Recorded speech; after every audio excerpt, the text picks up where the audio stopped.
Okay, so today we are going to, this video is from week 4. Obviously, this is the week that you would have turned in yesterday, this past Monday. But for those that are still catching up, I missed a video last week. So for those of you that are catching up on your work, I have a lot of students that are behind maybe a week. So I wanted to make sure I still uploaded this video. Or if you still have that packet and you want to change some stuff after watching this, that's fine. I'm going to run through the whole packet in one video for this time. And then I will do regular part 1 and part 2 for week 5 as soon as I get done with this. So let's go ahead and get started.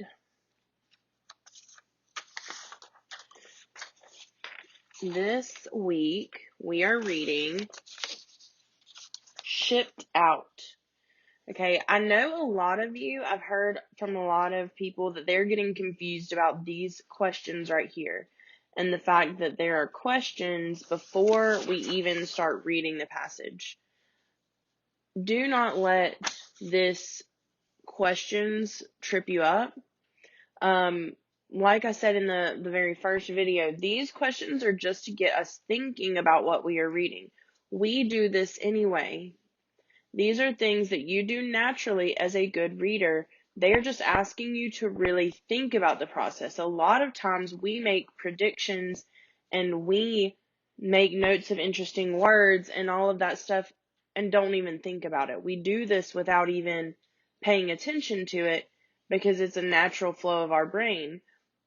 But we are still learning to be good readers in 5th grade. We are still working on those skills. So they're asking us to kind of get out of our heads a little bit and put it down on paper so that we're really truly making sure we're thinking through that process. So that's what we're going to do here. Shipped out. The very first question says, preview the illustrations and read the first paragraph, write your prediction here. So I'm even just looking at this first page. I see a window, I see an American flag, and I see our title, Shipped Out. So I am going to say my prediction is maybe this has something to do with traveling. Maybe they went somewhere on a ship.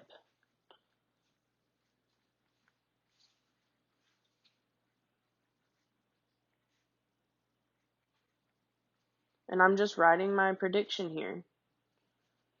All right. I haven't seen any really interesting words that I don't know yet. I mean, all we have here is shipped out. So I usually just kind of leave that part blank, which is fine. So then we're going to dig right into the story. All right. The first thing, I'm going to kind of take a look at my sidebar here and see what skills we're going over. We've got theme and summary. Both of those are things that we are familiar with and we know how to do. So we're going to go ahead and jump right into reading. I'm going to focus my camera right quick. There we go. All right. My name is Libby Kendall and I'm a prisoner of war. Well, not really, but some days it feels that way. Just like my dad, I've packed up my things and shipped out. Unlike my dad, however, nothing I do will ever help the Allies win World War II. All right, so I'm making a note here of our setting. We don't know where she's at necessarily yet, but we do know the time period. World War II. All right, so we know that's somewhere between the 1930s to 1940s. My father's a mechanic on a battleship in the Pacific Ocean. I'm down in the second paragraph. I'm trapped in a little apartment above my Aunt Lucia's bakery downtown. Mom says it's just for a few months while she works double shifts at the clothing factory. She makes uniforms, mostly sewing pockets on jackets. I asked her once if she snuck things into the pockets for soldiers to find, like little poems written in calligraphy. She said soldiers wore jackets with pockets to hold tools they might need for survival, not silly things like poetry. It seems no one appreciates my creative contributions to the war. But Aunt Lucia says my help to her is important, since both her workers joined the army. On my first day with Aunt Lucia, she explained the daily operations of the bakery. First, we get up before dawn to knead the dough. Next, we bake breads and muffins. Then, while I help customers, Lucia makes cakes and cookies for sale in the afternoon. Whenever the phone rings, she races from the back room to intercept the call. She's always worried that it might be bad news, so she wants to be the first to hear it. After dinner, Aunt Lucia invites neighbors over to listen to the radio. Some are immigrants from a wide diversity of backgrounds. Lucia and others help translate the news into several languages for everyone to understand.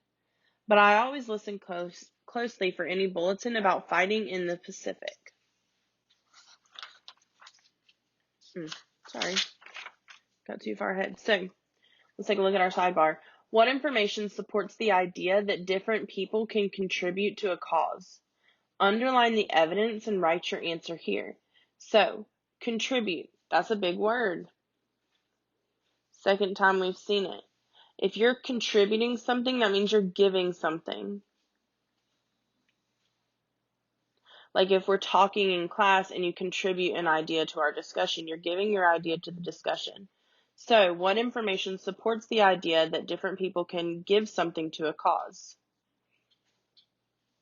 So, I personally would go back here to paragraph 2, all right, because she says, number 1 example, her father is a mechanic on a battleship in the Pacific Ocean, so he's giving his part to the war effort. She's trapped in her little apartment above the bakery. Mom says it's just for a few months while she works double shifts. So now she's sewing uniforms, right? Second contribution. The mom and dad are both contributing to the war cause in different ways.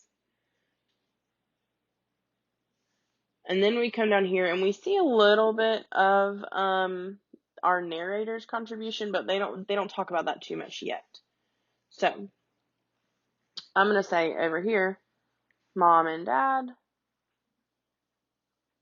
not dad, mom and dad both contribute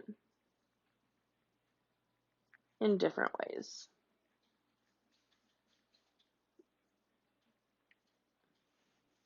All right, circle the key details that describe Libby's work. So because we are good readers and because we know how paragraphs are organized and how stories are organized, we can look in paragraph 3 for those key words that tell you the steps of her daily operation. They use very specific keywords like first, next, then. And looks like that's all of it, right? So first she gets up to knead the bread. Next they bake the bread and muffins. Then she helps customers. And that is pretty much her daily schedule. Now we're back. All right.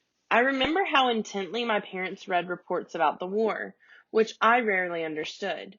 They often whispered to one another, and I'd shout out something like, "Speak up, I can't hear you." And then they'd frown and leave me alone to talk in private. One night they came into the living room and turned off the radio. At first I was angry, but they had serious expressions on their faces. "Our country's at war," Dad said. "The military will be looking for new recruits. I know something about boats and ship engines, so I intend to join the Navy." My face grew hot, but my hands felt cold. "You can't just leave," I said. I stomped on the floor for emphasis and stormed off to my bedroom. Looking back on that now, I feel ashamed of how selfishly I'd acted. This morning, Aunt Lucia can tell I'm feeling down. She asks me to help her decorate cupcakes for a fundraiser tonight. At first, I'm not interested. I just slather on frosting and plop a berry on top. Then I realize that I can make red stripes out of strawberries and a patch of blue from blueberries. Soon I have a whole tray of cupcakes decorated like flags to show Aunt Lucia. So, flashbacks. Circle clues that show Libby's thinking about an earlier time. Boom, right there. I remember. One night. Both of those are keywords. Hang on, my computer fell asleep. There we go. Keywords to indicate memory. You can't really see that, but that's what it says. Paragraph 3, theme. We're going right here. Paragraph 3. Underline the text evidence that shows the change in Libby's behavior after she learns her dad is joining the Navy. My face grew hot, but my hands felt cold, right? That was a signal. She stomped on the floor and stormed off to her bedroom. She was mad, right? And probably a little scared. I know I would be. Summarize in paragraph 4, summarize how Libby responds to her feelings. First, she's down, right? But then she realizes that she can make a difference.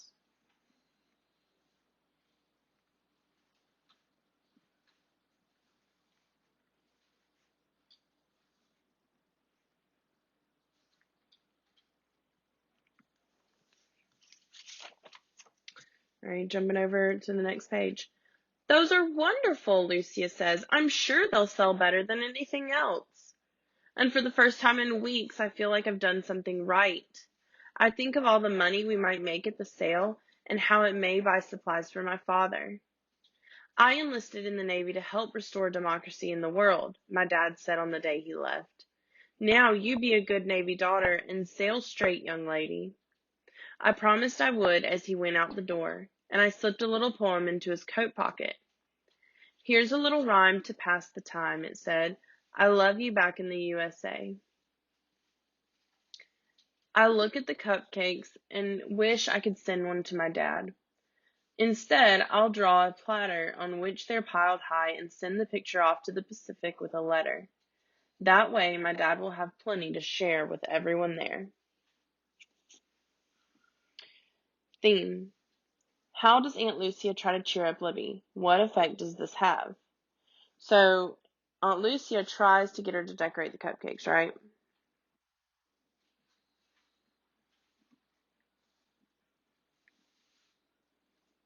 Which doesn't at first have a really good effect on her, but when she realizes that she could make something special out of her cupcakes, which you see here, and she can make them look like a little American flag, then Libby starts to kind of regain her enthusiasm for helping, right? So she wants her to decorate cupcakes. At first, she is blah, but then gets excited. Homophones. Underline context clues that help you distinguish the meanings of sale and sale. Write their meanings. So, homophones are words that sound the same but are spelled differently and mean different things. So we know sale, S-A-L-E, is to give something away for money, right? It's an exchange or selling something.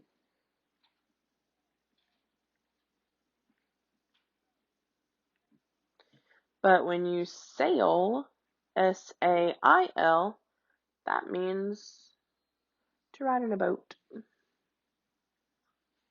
Go sailing down a river. Okay.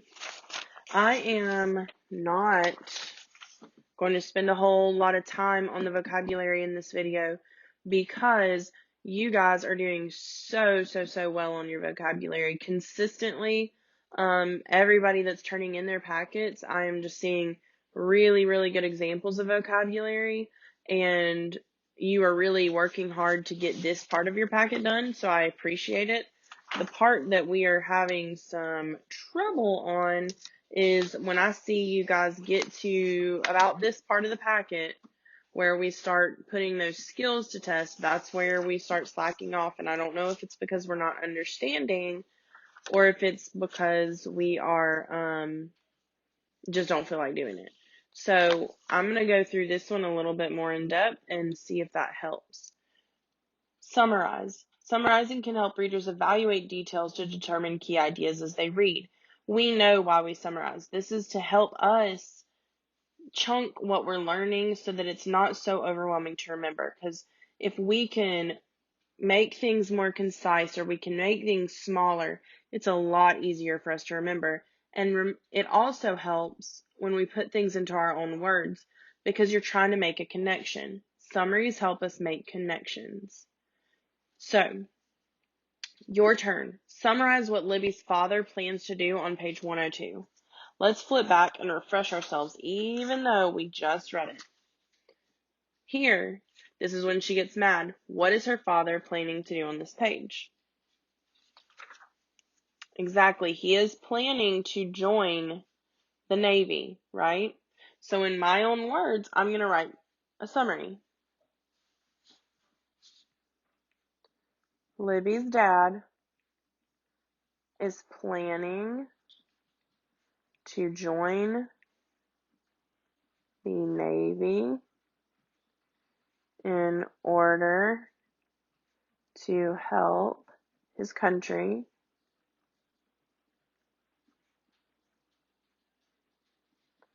during World War II. Could I have stopped it after Navy? Yes, but I'm not lazy and I am a good reader and I'm a good writer and I am not going to slack off on this stuff. We are writing full, complete sentences. When they give you those 3 lines, you use those 3 lines. I'm seeing a lot of people just put yes, no, one-word answers. We need full 5th grade sentences, okay? Now, we're looking at flashbacks. We already discussed this a little bit earlier when we talked about her remembering something. This is more, why do we think people include flashbacks in stories and why are they useful? So, find the flashback on page 103. How does this flashback differ from the one on page 102? So, again, we're going to go back in our story.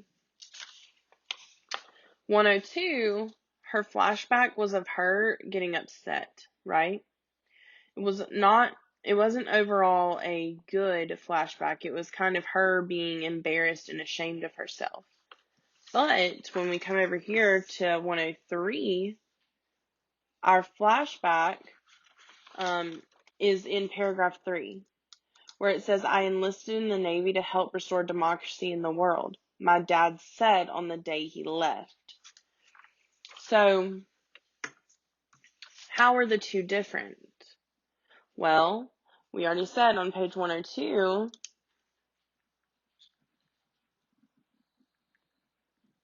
her flashback is negative, right?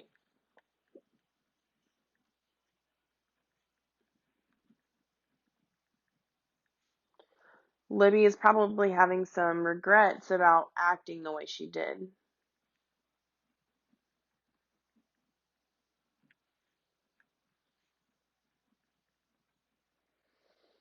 But on page 103, she remembers kind of fondly or in a nice way the advice and the direction that her dad gave her before he left. And it made her think of when she gave him his little poem and how, in a small way, she's helping him, right?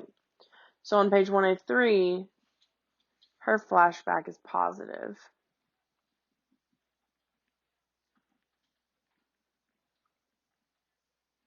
And it is something that inspires her.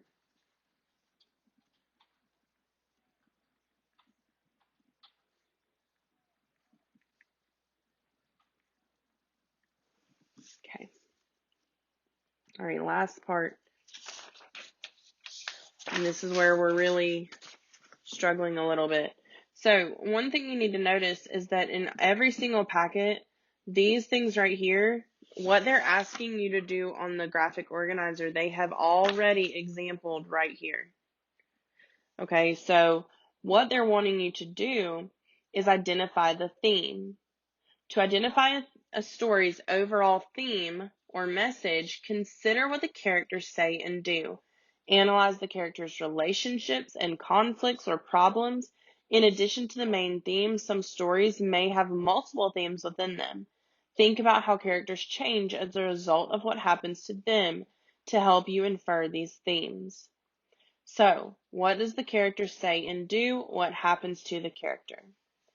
Libby says she feels like a prisoner of war. Libby's ideas to help the war effort are not appreciated.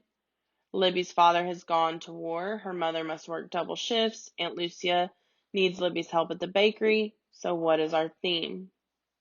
What does Libby learn from Aunt Lucia about contributing to the war effort? Add more ideas to the graphic organizer to identify the theme of the story. That's what we're going to do. So, what does the character do and say? So, first thing she does or says is she feels trapped.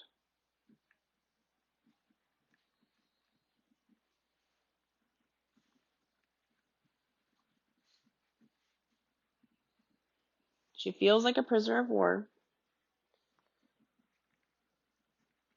She says that no one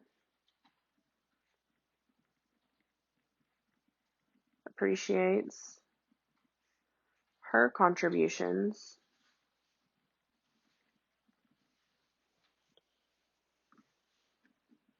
She is stuck with her aunt. We're over on the what happens to the character. She's stuck with her aunt, and she also has to work for her.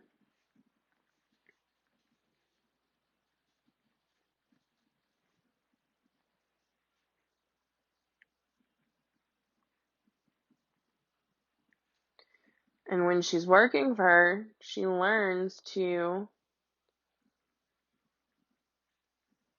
find her own ways to contribute, right? Like decorating the cupcakes. So, what is she learning here? What do you think the overall theme is? I would say the overall theme is that no contribution or, that's supposed to be an R, or act of kindness is too small. Okay, and that's how you fill that out. Once again, I'm not going to go over the responder reading. You guys know how to do that. So that is it for week 4. I hope for my people that are catching up that helps. And I will also upload at the same time part 1 of week 5, which will be due this coming Monday. And get excited because this is the last week that we're going to do these kind of passages. We actually have something a little bit more fun planned for the week 6 of our work. So I think y'all are really going to enjoy that, and I'm going to enjoy making those videos. So, let me know if you need anything. You guys know how to reach me. Leave a comment if you have any more questions. Thank you.